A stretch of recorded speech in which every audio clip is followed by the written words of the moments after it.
Olá, amigos do Clube da Plástica. Hoje estamos de volta aqui na Casa da Suíça para falar de um novo tema. Vou falar sobre o que são os seromas e os hematomas que estão presentes em alguns pós-operatórios de cirurgia plástica.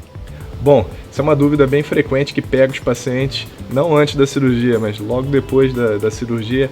Tem pacientes que apresentam essas intercorrências e eles ficam em dúvida: o que é isso, doutor? O que está acontecendo? Isso é normal?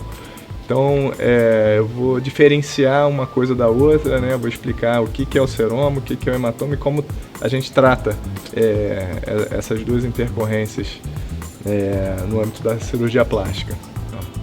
Existem alguns fatores, né, que acabam interferindo mais na presença dessas duas intercorrências em alguns tipos de pacientes. Pacientes que estão tomando alguns tipos de remédios anticoagulantes, pacientes com uma idade um pouco mais avançada, tipo de pele do paciente também tem a ver com a presença dessas intercorrências. Um outro fator seria o tipo de cirurgia. Tem algumas cirurgias que causam mais seromas, outras podem causar mais hematomas. Então vai depender um pouco desses dois fatores principalmente, o tipo de cirurgia e do paciente que está sendo submetido a essas cirurgias. Então, vou falar agora da diferença dessas duas intercorrências, né, do seroma e do hematoma. Primeiro eu vou falar do seroma. O que é o seroma? Bom, o seroma é um líquido que é formado pelo organismo em resposta ao trauma que esse paciente sofreu. O trauma é a cirurgia, né? O organismo do paciente não sabe que ele está sendo submetido a um procedimento cirúrgico. Ele acha que o paciente está sofrendo um tipo de trauma, né? Como se tivesse sido atropelado. Então ele reage da mesma forma. Ele vai produzir alguns líquidos, alguns fatores para ajudar nesse trauma, nessa cicatrização que esse paciente vai sofrer após uma cirurgia. Então é como se você tivesse um machucado na pele, você ralou a pele. A primeira coisa que aparece nas primeiras horas é um líquidozinho, né? Fica saindo um líquidozinho daquele machucado. A mesma coisa acontece por dentro de você. O organismo ele começa a produzir também esse líquidozinho. Junta-se a isso resto de tecido desvitalizado, tipo a gordura que foi aspirada, mas não saiu toda na cânula, mas ela ficou dentro do paciente. Então ela vai se liquefazer dentro do paciente e vai ajudar a formar esse seroma. Outra coisa é o resto de sangue que fica da cirurgia, vai misturar junto com esse líquido, vai ajudar a formar esse seroma. Então tudo isso que é formado naquela região operada em forma de líquido, a gente chama de seroma. E esse seroma ele pode acumular em pequenas quantidades a ponto do próprio organismo fazer a absorção dele, ou ele pode acumular numa quantidade maior e acabar o organismo não dando conta e a gente ter que intervir para retirar esse seroma daquela região operada. Agora eu vou falar sobre o que é o hematoma, né? O hematoma, diferente do seroma, ele é proveniente de um sangramento efetivo, algum vaso sanguíneo que se rompeu e começou a sangrar e acumulou dentro daquela região operada. Então disso a gente chama de hematoma, recebe o nome de hematoma. É diferente do roxo na pele. Aquele roxinho na pele a gente chama de equimose, não tem nada a ver com hematoma. O hematoma ele pode estar até roxo na pele, mas o roxo na pele não quer dizer que seja um hematoma. Então, como é que esse vaso sangra?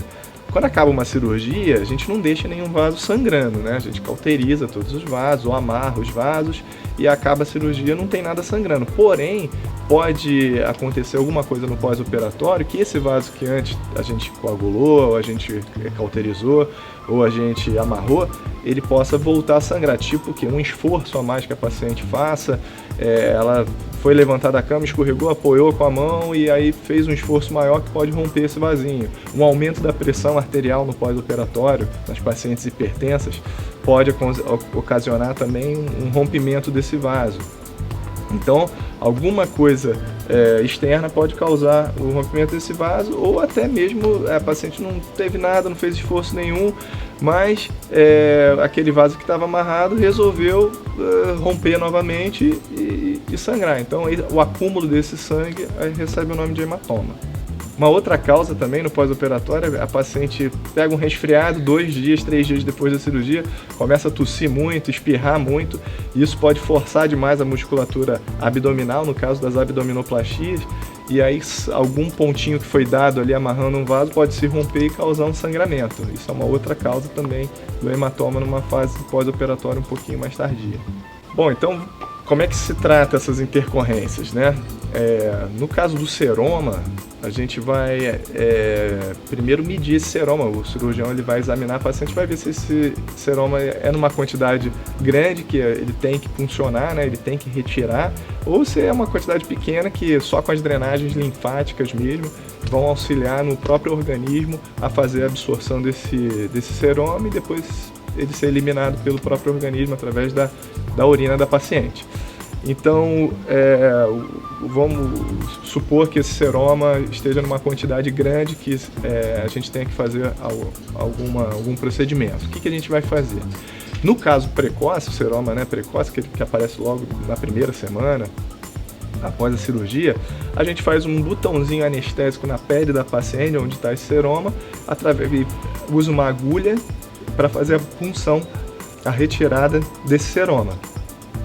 Se for numa fase mais tardia, com o seroma a gente puncionou, ele voltou, puncionou, ele voltou, puncionou, ele voltou, a gente pode também usar o uso de alguma substância esclerosante para tentar diminuir a produção do organismo desse líquido. Então, no meu caso, por exemplo, se o seroma fica com mais de 30 dias, 45 dias, eu faço a punção do seroma e posso usar o corticoide, eu gosto de usar um corticoidezinho para tentar diminuir a produção do organismo desse seroma.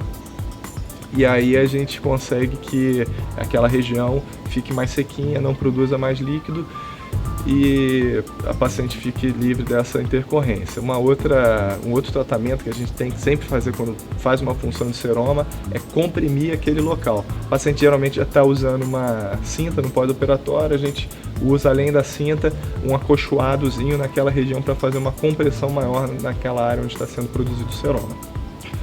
No caso do tratamento do hematoma, a gente vai ter que avaliar se esse hematoma ele sangrou e parou ou se ele ainda está ativo. Ele sangrou e continua sangrando, ele está expansivo, ele está aumentando de volume. Então vai ter que diferenciar esse hematoma. Bom, se sangrou e parou, o que a gente vai fazer? Igual o seroma, a gente vai avaliar a quantidade de sangue desse hematoma. Se for uma quantidade muito grande que pode prejudicar o resultado da cirurgia, a gente vai ter que puncionar esse hematoma ou drenar, abrir mesmo um pontinho ali para tirar esse coágulo de sangue, esse sangue todo que está acumulado. Se for uma quantidade menor, a gente pode até deixar ali, se a gente vê que não vai comprometer o resultado da cirurgia, que o organismo ele vai fazer a absorção desse hematoma. Agora, se esse hematoma ainda estiver ativo, se ele estiver expansivo, se o vaso ainda estiver sangrando, aí a gente vai ter que avaliar a necessidade de intervir cirurgicamente, voltar com a paciente para a sala de cirurgia, reabrir a cirurgia e procurar aquele vaso que está sangrando e assim realizar novamente a cauterização do vaso ou a ligadura do vaso para que ele pare e cesse o sangramento. Então, esse foi o vídeo sobre hematoma e seroma. Espero que eu tenha respondido algumas perguntas de vocês, algumas dúvidas de vocês. E vamos continuar aí produzindo, fazendo esses vídeos do Clube da Plástica. Mande suas perguntas, mande suas dúvidas e até o próximo vídeo. Um abraço.